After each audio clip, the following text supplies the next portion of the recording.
कहते हैं कि हमारे कल्चर में एक वक्त ऐसा हुआ करता था जब हर दिन एक त्योहार हुआ करता था। 365 days a year. We Indians, we love celebrating. पर 2005 में मेरे घर की दिवाली काफ़ी अलग थी।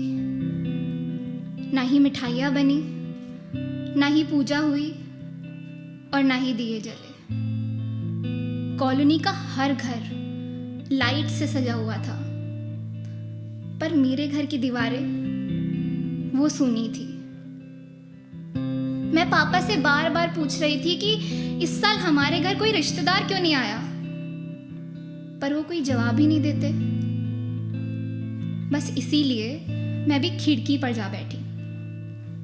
पर जैसे ही मैंने बाहर बच्चों के हाथ में फुलझड़ी देखी ना, तो मेरी आंखों से आंसू आने लगे। सामने वाले घर की खिड़की पर कमला आंटी बैठी थी। उन्होंने मुझे देखा, वो मुस्कुराई और नीचे बुलाया। उस दिन कमला आंटी ने मुझे फुलझड़ी का एक पैकेट दिया था, वो भी बड़ा वाला। मैं उस वक्त 5 साल की थी। मेरे लिए ये समझना कि ताऊजी के जाने के बाद घर में ये पहली दिवाली ना तो कोई मनाना चाहता था और ना ही मना सकता था, ये समझना बहुत मुश्किल था। पर कमला आंटी की वजह से ना 2005 की वो दिवाली मेरे लिए बहुत ज़्यादा स्पेशल हो गई। कमला आंटी हमारी पड़ोसी है, पर ऊन वाले स्वेटर से लेकर गुड़ मूंगफली वाली मिठाई तक, दिवाली हो या होली, सर्दी हो या बरसात, हम सब चीज़ें कमला आंटी से पूछ कर ही करते हैं। वो हमारा अपनों से भी ज़्यादा ख्याल रखती है। पता है, if I know someone who celebrates life as a festival, it would be her. She is full of life. और गणेश चतुर्थी उनका फेवरेट फेस्टिवल है। तो इसीलिए जब पिछले साल कोविड में हम कॉलोनी में पंडाल नहीं लगा पाए, तो उन्होंने अपने पूरे घर को सजा दिया और हम सबको इनवाइट किया। हाँ, बहुत ही अच्छे से वॉइस नोट भेजकर जूम पर वर्चुअली भी फेस्टिवल में 4 चांद लगा दिए। पर पता है, उसके कुछ महीने बाद ना मुझे बेवक्त एक कॉल आया। चाचू कहने लगे कि कमला आंटी का ऑक्सीजन लेवल कम हो गया है, हमें बेड ढूंढना पड़ेगा। मैं कॉल्स कर ही रही थी कि इतने में ही आंटी ने अपनी आंखें बंद कर ली। हम में से किसी ने भी ये एक्सपेक्ट ही नहीं किया था। उनकी फैमिली, हमारी फैमिली, पूरी कॉलोनी मानो टूट सी गई थी। इतना कि उनके जाने के कई महीनों बाद तक जब भी कोई उनका जिक्र करता, हम सब की आंखों में नमी आ जाती। स्पेशली अंकल के, जिन्होंने अपना लाइफ पार्टनर खोया था। पता है, अंकल और आंटी की लास्ट कॉन्वर्जेशन क्या थी? आंटी जाने से पहले अंकल को कह कर गई थी, आप ना दवाई टाइम से लेना, हॉस्पिटल चली जाऊंगी तो भूल मत जाना। अब मैं सोचती हूँ कि जब भी अंकल दवाई लेते होंगे तो उन्हें आंटी की याद आती होगी ना। एक दिन अंकल मुझसे पूछने लगे कि इस साल हम गणेश स्थापना करेंगे या नहीं। वो कहने लगे कि काश उन्हें पता होता कि आखिरी साल आंटी का, पिछला साल आंटी का आखिरी है, तो शायद मुझे और धूमधाम से मनाते।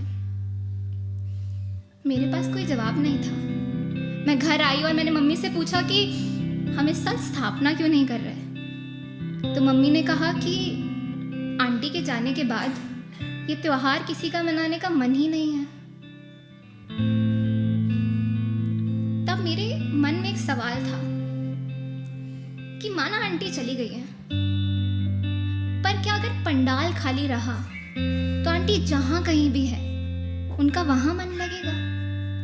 क्या जो यादें, क्या जो ख्याल, क्या जो लोग हमारी आंखों में नमी ले आते हैं, वो हमारे दिल में सुकून और चेहरे पर मुस्कान नहीं ला सकते? हम क्यों उनको याद करना बंद कर देते हैं? हम क्यों लाइफ को सेलिब्रेट करना बंद कर देते हैं?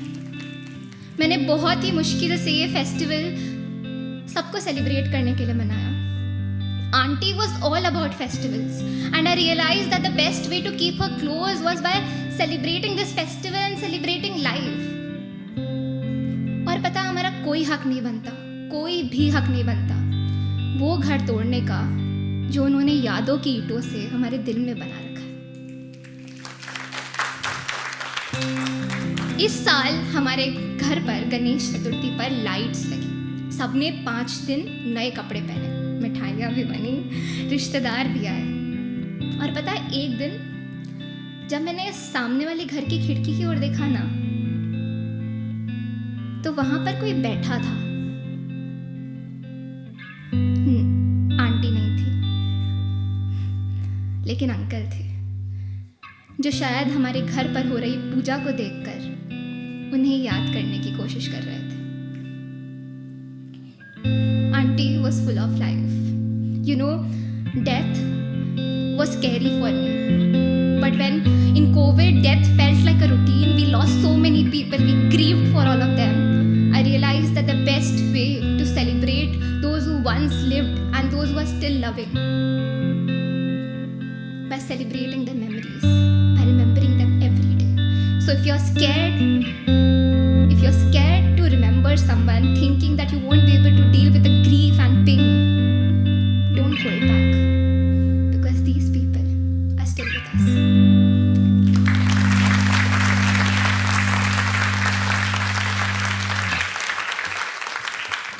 I really love you too. Thank you.